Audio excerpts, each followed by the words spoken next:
बिहार में चुनाव महज 5 महीने दूर है और बिहार में बिना जातीय समीकरण साधे सत्ता पाना मुश्किल है। ऐसे में बिहार की एनडीए सरकार ने चुनाव से कुछ महीने पहले 3 जातीय आयोगों का गठन किया है। ये राज्य के जातीय समीकरण को साधने की बड़ी कवायद है और इसका चुनाव पर क्या असर पड़ेगा, क्या जातीय समीकरण वहां पर इससे बन सकते हैं, ये तमाम चीजें हैं जिस पर हम यहाँ पर विस्तार से बात करेंगे। लेकिन ये जातीय आयोग हैं, इनके बारे में जरा आपको यहाँ पर बताते हैं। सबसे पहले जाति से शुरू, जाति पर खत्म, बिहार की सियासत का कुछ यह हाल है। बिहार चुनाव का यही एक मर्म है।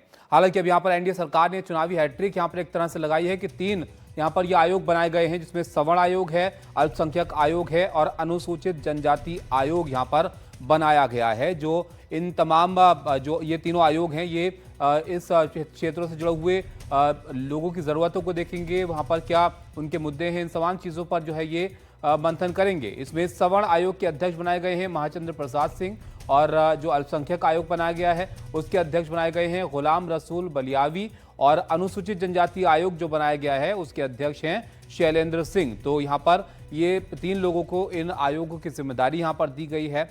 लेकिन जो नए जातीय आयोग हैं, चुनाव पर इसका क्या असर हो सकता है, इसको भी जरा आप इस तरह से समझिए कि जो सवर्ण आयोग है, इससे ये उम्मीद की जा सकती है कि ज्यादा मजबूती से एनडीए के साथ जो सवर्ण हैं वो जुड़ सकते हैं। उनसे जुड़ी हुई अगर समस्याओं को सरकार सुनेगी, उन तक पहुंच यहां पर बेहतर होगी तो एनडीए को इससे फायदा हो सकता है। अल्पसंख्यक आयोग, अगर यहां पर अल्पसंख्यक आयोग बनने का क्या असर पड़ सकता है, तेजस्वी की आक्रामकता की गोलबंदी यहां पर रुक सकती है, क्योंकि तेजस्वी यादव और अल्पसंख्यक वोटों पर जो है वो असर डालने की कोशिश यहां पर करते हैं, तो ये एक असर इसका हो सकता है। इसके अलावा अनुसूचित जनजाति आयोग जो है, इसका क्या असर हो सकता है, यहाँ पर पहले से ही नीतीश कुमार के साथ ये हैं और इससे और मजबूती नीतीश कुमार के जो 7 लोग हैं उसको मिल सकती है, उनके समर्थन को यहाँ पर मजबूती मिल सकती है। बिहार का जातीय समीकरण क्या कहता है, जरा इसको भी आप एक यहाँ पर तस्वीर में समझ लीजिए। जो हिंदू मतदाता हैं बिहार के अंदर वो करीब 82% हैं और जो मुस्लिम मतदाता हैं वो करीब 18%, 17.7% हैं। अब इसमें मुस्लिम मतदाता ज़्यादातर जो यहाँ पर महागठबंधन है उसकी तरफ झुकाव इनका दिखता है और जो हिंदू मतदाता हैं उसमें ज़्यादातर एनडीए की तरफ झुकाव दिखता है। तो ये जो फैक्टर हैं बिहार की सियासत में जो असर डालते हैं उसको हम यहाँ पर समझा रहे हैं आपको। अब एक और अहम बात यहाँ पर आपको दिखाते हैं बिहार की सियासत से जुड़ी हुई कि यहाँ पर सवर्ण फैक्टर जो है वो किस तरह से काम करता है, सवर्ण वोटर किस तरह से यहाँ पर हैं बिहार के अंदर।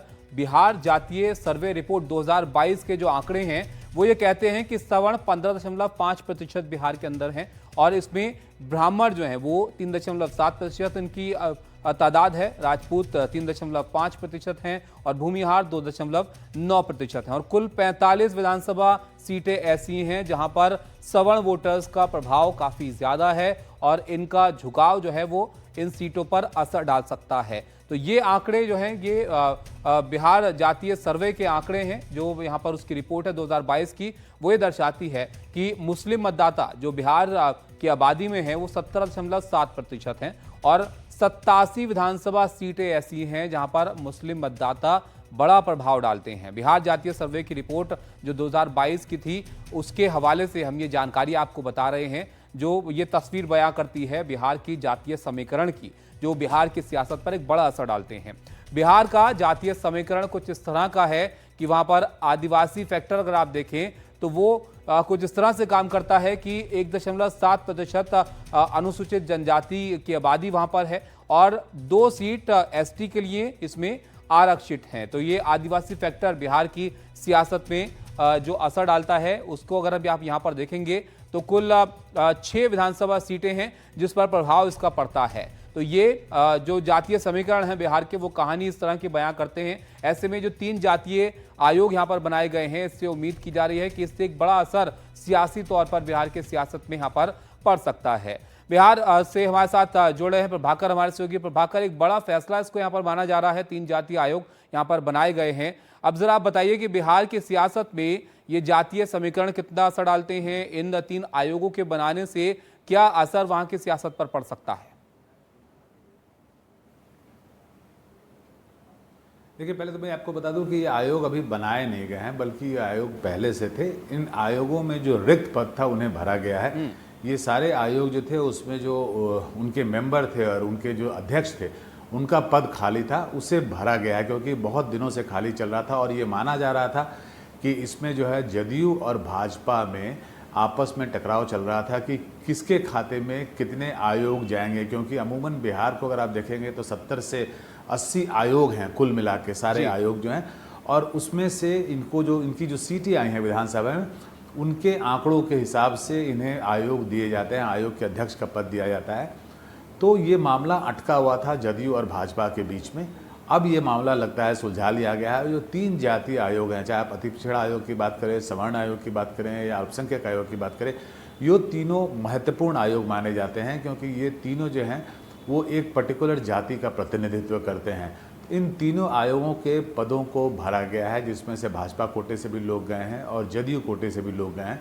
तो कुल मिला के जो ये मामला है कि ये दोनों दलों के बीच में जो मामला सुलझ नहीं पा रहा था उसे सुलझा लिया गया है। और चुनाव से पहले ये खासा अहम इसलिए हो जाता है क्योंकि आप बात करें अति पिछड़ा आयोग की, आप बात करें अल्पसंख्यक आयोग की, तो ये दोनों जो हैं जिससे वो ऐसे वोट बैंक हैं जिस पर जो एनडीए है, भाजपा है या जदयू है, वो अपने डोरे डालने की कोशिश कर रही है। साथ ही जो अपर कास्ट आयोग है जिसमें महाचंद्र सिंह को जिसका अध्यक्ष बनाया गया है, उच्च जाति आयोग जो है वो भी बहुत दिनों से उसका पद खाली पड़ा हुआ था। बहुत सारी ऐसी परियोजनाएं हैं जो उनके लिए लाना है, प्लस जो बार बार जो आरक्षण की बात हो रही है उसमें ऐसा माना जा रहा है कि जो उच्च जातियाँ हैं, जो अगड़ी जातियाँ हैं, वो इससे खासी नाराज़ हैं। तो एक कवायद ये भी है, कोशिश ये भी होगी इसमें कि उसके थ्रू जो अलग अलग परियोजनाएं हैं उसे लागू किया जाए, ताकि जो ऊंची जातियां हैं जिनकी नाराज़गी हो सकती है उसे चुनाव से पहले उन्हें एक तरह से संतुष्ट किया जा सके। जी बिल्कुल। तो यहाँ पर ये आयोग हैं जिसमें अब ये जिम्मेदारियाँ यहाँ पर दी गई हैं प्रभाकर, लेकिन चुनाव से बिल्कुल पहले ये जिम्मेदारियाँ यहाँ पर दी गई हैं। अब इसको लेकर सियासत भी जाहिर तौर पर वहाँ पर हो रही है, तो सियासी तौर पर क्या हलचल है इसको लेकर वहाँ? देखिए, ये तो लगातार विपक्ष जो है यहाँ बोलता रहा था कि क्योंकि विपक्ष भी बोल रहा था और ये पब्लिक डोमेन में भी था कि क्योंकि दोनों दलों के बीच में सहमति नहीं बन रही है, उसके चलते ही ये आयोग के पद जो है रिक्त पड़े हुए थे और इस पर विपक्ष लगातार हमलावर भी हो रहा था। विपक्ष का कहना था कि जो अलग अलग परियोजनाएं हैं जिनको इन आयोगों के थ्रू लागू किया जाता है वो नहीं हो पा रहा है, क्योंकि सरकार जो है वो इन आयोगों के रिक्त पदों को भर नहीं रही है। तो एक तरह से वो डिफंक्ट पड़े हुए थे जो आयोग थे, और सरकार की जो परियोजनाएं थी जिनको इनके थ्रू जाना था वो उनका ज़मीन पर क्रियान्वयन नहीं हो पा रहा था। तो विपक्ष इस पर लगातार हमले कर रहा था। अब जबकि इन पदों को भर दिया गया है, लेकिन अब आपको देखना ये होगा कि अब समय बहुत कम बचा है, 4 से 5 महीने का समय वक्त बचा है, और उसके बाद जो है ज़मीन पे अब चुनाव की घोषणा हो जाएगी, चुनाव का बिगुल बजेगा। तो क्या इन पदों पे जो लोग गए हैं वो इनकी परियोजनाओं को ज़मीन पर लागू कर पाएंगे, ये देखना होगा। विपक्ष हालांकि अभी भी हमलावर है। जब इसे रिक्त पदों को भर दिया गया उसके बाद भी विपक्ष जो है जिस तरीके का चयन किया गया है उसके ऊपर सवाल उठा रही है, लेकिन मेरा मानना है कि ये तो विपक्ष का काम है। वो आप किसी को भी वहां डालेंगे तो विपक्ष बिल्कुल विपक्ष का काम है सवाल उठाना, और वो जाहिर तौर पर इस फैसले पर भी यहाँ पर सवाल उठाएंगे ही। महाचंद्र प्रसाद सिंह जी हमारे साथ जुड़ गए हैं, अध्यक्ष सवर्ण आयोग के। महाचंद्र प्रसाद जी, ये आयोग की एक महत्वपूर्ण जिम्मेदारी आपको यहाँ पर दी गई है, रिक्त पद अब यहाँ पर ये भरे गए हैं, तो इसी से शुरुआत करते हैं। क्या प्राथमिकता आपके लिए यहाँ पर होगी अब इस जिम्मेदारी के साथ?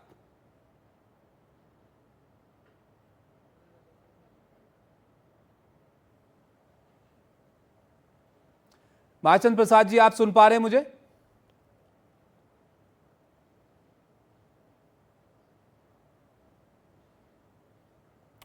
आवाज शायद उन तक ठीक से नहीं पहुंच पा रही है, दोबारा कोशिश करेंगे उनसे संपर्क साधने की। लेकिन ये बड़ी जिम्मेदारियां हैं जो चुनाव से बिल्कुल पहले ही, कुछ वक्त पहले यहाँ पर अब दी गई हैं। 3 आयोग यहाँ पर जातीय आयोग बनाए गए हैं। अब इसका किस तरह का सियासी असर यहाँ पर पड़ेगा ये तो वक्त बताएगा, लेकिन बिहार की सियासत में जातीय समीकरण काफ़ी मायने रखते हैं। जैसे कि हमने आपको यहाँ पर दिखाया कि दोनों ही जो गठबंधन वहाँ पर हैं, एनडीए और महागठबंधन, उसके बीच ये सियासी समीकरण बहुत अहम रहते हैं। और ऐसे में ये जो जातीय आयोग हैं इन पर अब सबकी नज़र रहेगी कि ये कौन सी समस्याएं पर उठाते हैं, क्या इनकी तरफ से यहाँ पर सरकार को सिफारिशें दी जाती हैं। तो तमाम चीज़ें हैं जो यहाँ पर देखना होगा। 3 नए जातीय आयोग हैं जिनका चुनाव पर एक बड़ा असर यहाँ पर पड़ सकता है, जिसमें अनुसूचित जनजाति आयोग अगर आप देखें तो पहले से ही नीतीश कुमार के साथ ये तबका जो है वो माना जाता है।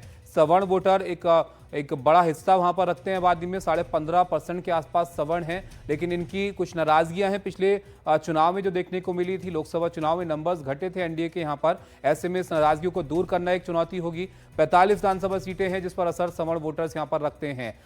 हमारे साथ सवर्ण आयोग के अध्यक्ष जुड़ रहे हैं, उनके पास वापस यहाँ पर लौटते हैं। महाचंद्र जी, आप अगर मुझे सुन पा रहे हैं यहाँ पर, तो ये जिम्मेदारी अब आपको इस आयोग की यहाँ पर मिली है। क्या प्राथमिकता आपकी यहाँ पर होगी, क्योंकि थोड़ा देरी यहाँ पर हो गई, वक्त ज्यादा आपके पास नहीं होगा चुनाव से पहले?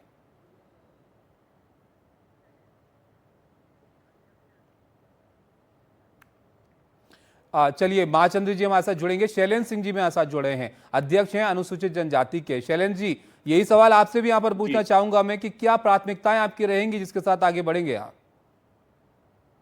देखिए, बिहार एक ऐसा राज्य है जिसमें कम से कम 40 एससी एसटी थाने हैं। और मतलब हम लोग को ये भी है कि हर थाने में भी आप केस कर सकते हैं, धाराएं लग जाती हैं। मैंने बाकी स्टेट से काफी प्रोग्रेसिव है बिहार इस मामले में। और प्राथमिकताएं तो बहुत है, बहुत सारे काम करने हैं। और जो ट्राइबल बेल्ट जितने भी हैं सब किनारे किनारे हैं। तो इसमें मेहनत ज्यादा करनी पड़ेगी और ज्यादा लोगों के पास जाना पड़ेगा, उनसे मिलना पड़ेगा। क्योंकि ट्राइबल एक ऐसी कम्युनिटी है जो कि खुल के बोलती नहीं है। जब तक हम उनके पास नहीं जाते हैं समस्याएं पता नहीं चलती है। तो हमें उनके पास जाना पड़ेगा। और ये है बिहार के हर कोने में स्थित है और काफी रिमोट जगह हैं। तो ये है कि मेहनत है, लेकिन चूंकि भाजपा है ये सबकी चिंता करती है, ये तो हमें करना पड़ेगा। और मुझे खुशी है कि ये दायित्व पार्टी ने मुझे दिया है, मैं उस पर खरा उतरूं। चलिए, तो दायित्व आपको यहाँ पर दिया है, आपको लग रहा है कि मेहनत यहाँ पर करनी होगी। क्या समस्याएं आपको लगता है कि अनुसूचित जाति की यहाँ पर हैं, जनजाति की हैं, जिस पर ध्यान यहाँ पर देना होगा आपको? ये देखिए, क्वेश्चन पूछने दो। मतलब जब बिहार झारखंड, माने बिहार पहले अनडिवाइडेड बिहार जो था, जब से झारखंड अलग हुआ तो कह दिया गया कि नेग्लिजिबल अमाउंट ऑफ एसटी है यहाँ। लेकिन यहाँ पे एसटी की संख्या है। तो जो भी शेड्यूल 5 और वाला जो चीज था वो हट गया। शेड्यूल 5 जो जगह थी सब झारखंड में चली गई। लेकिन अभी भी जरूरत है वो सारी चीजें बिहार में इंप्लीमेंट करने की। जैसे और ट्राइफेड वगैरह जो है, कैसे लोगों तक ये रीच करे, ये समस्याएं हैं सब। जी बिल्कुल, तो ट्राइबल्स तक यहाँ पर रीच करना एक बड़ी समस्या है। वो आपको लगता है कि वो यहाँ पर उन तक पहुंच बनाना थोड़ा मुश्किल भी होगा, लेकिन महत्वपूर्ण चीजें हैं कि उनका पक्ष यहाँ पर सामने आए, उनकी जरूरतें जो है वो यहाँ पर सामने आए, उन तक आप पहुंचे। बहरहाल महाचंद्र प्रसाद सिंह जी मेरे साथ हैं, अध्यक्ष हैं सवर्ण आयोग के। महाचंद्र जी, एक बड़ी जिम्मेदारी आपको मिली है, लेकिन थोड़ा वक्त इसमें लग गया, वक्त ज्यादा नहीं होगा इन तमाम पहलों पर आगे आपके लिए बढ़ने के लिए। तो किन प्राथमिकताओं के साथ आगे बढ़ेंगे? ये हमारी प्राथमिकता होगी। इस प्रदेश के माननीय मुख्यमंत्री नीतीश कुमार जी ने सवर्ण आयोग की सोच बनाई थी 2011 में, फिर 15 में। लेकिन रिपोर्ट क्या आया नहीं आया उस संबंध में मैं नहीं कहना चाहता, लेकिन बड़ी जिम्मेवारी हमें दिया है मुख्यमंत्री जी ने और राज्य के हमारे भारतीय जनता पार्टी का शीर्ष नेतृत्व ने, डॉक्टर दिलीप जायसवाल जी ने, सम्राट चौधरी जी ने, विजय बाबू ने। और सवर्ण आयोग पहले भी बना था, वो भी सामने है। लेकिन निश्चित रूप से हमारी प्राथमिकता होगी कि सवर्ण समाज में जितनी जातियां आती है वो निकल कर उन लोगों के पास जाकर ग्रामीण प्रवेश में क्या उनकी स्थिति है, ऐसे मैं जानता भी हूँ। लेकिन व्यक्तिगत रूप से मिलकर प्रयास करूंगा जानने का कि आज सवर्ण में भी ऐसे लोग हैं और अधिकतर लोग हैं जिन्हें 2 टाइम की रोटी नहीं मिलती और उन्हें भूखों रहना पड़ता है। और दूसरा पार्ट ये भी है, जो अपार संपत्ति भी है सवर्ण जाति के पास, तो गैप बड़ा है। लेकिन हमको देखना है काम कि हमारे नीचे के जो लोग हैं, सवर्ण समाज के गरीब लोग हैं, जिन्हें कुछ सरकार मदद करना चाहती है और कई योजनाएं ऐसी है जिसका लाभ उन्हें मिलना चाहिए, वो मिल रहा है कि नहीं मिल रहा है। और इस देश के माननीय प्रधानमंत्री जी ने तो देखा होगा, नरेंद्र मोदी जी ने पहले ही, मैं समझता हूँ कि उनका बहुत मजबूत कलेजा है कि देश में प्रदेश में सवर्ण के नाम लेने में भी लोग परेशानी महसूस करते थे। लेकिन माननीय प्रधानमंत्री जी ने तो महसूस किया, कहा कि सवर्ण में भी गरीब है, भूखों रहता है, वैसे लोगों को मदद की जरूरत है और उन्हें 10% आरक्षण की घोषणा किया वर्षों पहले। आज उसका लाभ सवर्ण समाज को मिल रहा है। अब उससे कितना हम आगे बढ़ पाए हैं, सवर्ण समाज बढ़ पाया है, इसकी जानकारी मैं घूम कर ही लोगों के बीच लूंगा। तो आपको क्या लगता है कि फिलहाल क्या बड़ी आर्थिक और सामाजिक दिक्कतें या चुनौतियां हैं सवर्ण समाज के सामने, जो उनकी जरूरत है, जो आर्थिक भी आपको है, लगता है एड्रेस सामाजिक करने की भी है जरूरत है? और शैक्षणिक भी है। हम्म। धन की कमी है, गरीब परिवार के लोग हैं, वो सही ढंग से 2 टाइम की रोटी में भी कुछ लोगों को मुश्किल हो रहा है। वैसे लोगों के लिए निश्चित रूप से हम चिन्हित करेंगे, उनकी समस्याओं पर गहराई से अंदर जाएंगे और आयोग का काम होगा उसको चिन्हित करके सरकार के सामने बातें रखनी। और लगता है कि सरकार बड़ी गंभीर है। माननीय मुख्यमंत्री जी ने, ये उनका भावनात्मक था, इस आयोग का गठन उन्होंने किया था 11 में, 15 में, और फिर आज कुछ बिल्कुल गैप के बाद महाचंद्र जी, पूरा। यही सवाल मैं आपसे पूछना चाह रहा था कि आयोग का गठन तो पहले भी हुआ था, तो उन सिफारिशों का क्या हुआ, और इस बार जो आयोग है उसका काम पहले से कैसे अलग होगा? नहीं, पहले से अलग नहीं हो। आयोग का काम तो बिल्कुल जो है काम वो करेगा। लेकिन पहले मैं नहीं जाना चाहता, लेकिन ये बात सही है कि आयोग का गठन 18 में हुआ, फिर 15 में हुआ, और किसी न किसी कारणवश वो अधूरी बात रहती चली गई, और फिर नए ढंग से कई वर्षों के बाद फिर ये पुनर्गठन हुआ है और अध्यक्ष की जवाबदेही हमें दी गई है। मैं अभी माननीय मुख्यमंत्री से मिला भी हूँ, उनके प्रति आभार व्यक्त किया हूँ, और अपने शीर्ष नेता जो हमारे हैं, भारतीय जनता पार्टी के डॉक्टर दिलीप जायसवाल जी हैं, सम्राट चौधरी जी हैं, विजय बाबू हैं, उन सबों के प्रति मैं आभार व्यक्त किया हूँ। अभी आ भी रहा हूँ मिल करके, और हमने स्पष्ट रूप से कहा है कि आपने जो विश्वास हम पर व्यक्त किया है मुख्यमंत्री जी, एनडीए के नेता के रूप में, निश्चित उस समय आपके विश्वास पर खरा उतरने का प्रयास करूंगा, और सवर्ण जाति जी। में जो परेशानियां हैं, तंगी है, उसको चिन्हित करके आपके समक्ष लाऊंगा और उसका सिफारिश करूंगा कि आप इसको किस तरह से सलूशन निकालेंगे, इसका निदान निकालेंगे। ये तो सरकार के जिम्मे की बात होगी, जी। ये हमारा प्रयास होगा।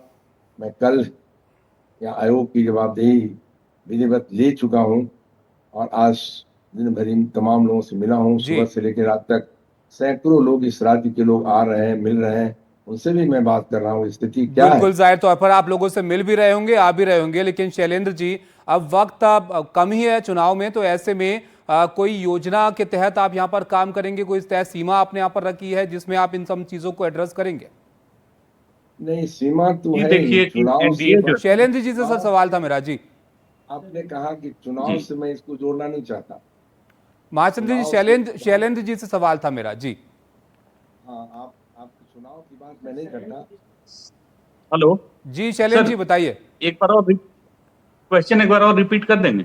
सर, सवाल मेरा यह था कि अब क्योंकि जाहिर तौर पर चुनौतियों का जिक्र आप भी यहां पर कर रहे हैं, लेकिन वक्त थोड़ा सीमित है, जी चुनाव नजदीक है, ऐसे में कोई योजना के तहत आप यहां पर काम करेंगे? कोई तय सीमा आपने यहां पर रखी है जिसमें आप इन तमाम बातों को एड्रेस करेंगे? जी बिल्कुल, इसमें योजना तो अभी कोई बनाई नहीं है, लेकिन ऐसा है कि हम लोग बैठेंगे, और किसी भी चीज की जब तक आप योजना नहीं बनाते हैं, काम करने में परेशानी होती है। तो हमारी टीम है, सारी टीम बैठेगी और उसमें योजना बनेगी, फिर उसी के हिसाब से सारा एक एक चीज टाइमलाइन देख के उसको करना पड़ेगा। और जी। जैसे एनडीए है, एनडीए काफी इसमें घटक दल हैं, और हम लोग ऑलरेडी मतलब सब घटक दल हर जिले में, मुख्यालय में सब एनडीए की बैठक हो चुकी है, जी शैलेंद्र जी, और एनडीए प्रभाकर भी काफी हमारे साथ बड़ा हैं, हमारे संगठन। सहयोगी प्रभाकर, आप कुछ पूछना चाह रहे हैं? जी जी, मेरा सवाल शैलेंद्र जी से भी है और महाचंद्र जी से भी है। मेरा सवाल एक ही है और मैं चाहूँगा कि दोनों से इस सवाल का एक एक करके जवाब लूँ। एक तो ये जो आयोग का जो पुनर्गठन है और आपको जो जिम्मेवारी दी गई है, इसमें बहुत विलम्ब कर दिया गया है। चुनाव सर पे है, आपके पास 4 से 5 महीने का समय बचा है। तो जो आप करना चाह रहे हैं, जो आपका मैंडेट है, जो आप जातियों को साधने की कोशिश करेंगे, चाहे वो सवर्ण जातियाँ हों या अति पिछड़ी जातियाँ हों, उसके लिए जो आपको काम करना है उसके लिए समय बहुत कम है, तो आपको लगता है कि ये थोड़ा पहले हो जाना चाहिए था। दूसरा, ये जो विलंब हुआ है उसका कारण क्या है? माना यह जाता है कि जो भाजपा और जदयू के बीच में आपसी सहमति नहीं बन पा रही थी कि किसके हिस्से में कौन सा आयोग जाएगा और कौन उसका किसकी उसकी जिम्मेवारी दी जाएगी, इसके चलते इतना विलंब हुआ। तो आपको लगता है कि इसे भी थोड़ा पहले साथ दिया जाता तो इसके बेहतर परिणाम होते? शैलेंद्र जी, मैं पहले आपसे जवाब चाहूँगा इसका। कभी भी ज्यादा समय मिलना उचित चीज है, लेकिन देर ही आए दुरुस्त आए। तो सर कब समय है तो अच्छा है कि और जल्दी मतलब ज्यादा काम करने का मौका मिलेगा सर। चलिए, आपको लगता है कि ज्यादा काम करने का मौका मिलेगा। महाचंद्र जी, आप भी संक्षिप्त में जरा अपना जवाब दें। दोनों पार्टियों में कि आपने जो चर्चा किया वो हमारा पार्ट नहीं है कि क्या विलंब हुआ, क्यों विलंब हुआ, क्या सरकार की सोच थी, क्या शीर्ष नेताओं की सोच थी। लेकिन आज कल हमें जवाबदेही मिली है, सवर्ण आयोग की जवाबदेही अध्यक्ष के रूप में मैंने लिया है और एक दूसरे दिन आज है। हमें पूरा भरोसा विश्वास है कि मैं तो दिन रात लोगों के बीच काम करता रहा हूँ, पूरे बिहार में काम करता रहा हूँ और निश्चित रूप से इस जवाबदेही का निर्वहन मैं कर लूंगा और कोशिश करूंगा कि कंक्रीट सुझाव सरकार के जी। सामने रखूं। आप बार बार चुनाव की बात कर रहे हैं, चुनाव से मैं इसको नहीं देख रहा हूँ। चुनावी राजनीति के तहत ये मैं नहीं मानता हूँ इसको, क्योंकि इस प्रदेश के एनडीए के नेता है मुख्यमंत्री जी और हमारे उप मुख्यमंत्री सम्राट चौधरी जी हैं, अध्यक्ष दिलीप जायसवाल जी हैं, विजय बाबू हैं, ये लोग। और सबसे बड़ी बात कि इस देश के प्रधानमंत्री ने जो काम किया है वो काम किया निश्चित रूप से हर झोपड़े तक पहुंचाने का प्रयास एनडीए के कार्यकर्ताओं ने किया है, हम सब ने किया है। इसलिए चुनाव तो हम काम पर लड़ेंगे, ये आयोग निश्चित रूप से चिन्हित करेगा उन जी। तमाम सबल समाज के लोगों को कि कहाँ ये पिछड़ रहे हैं।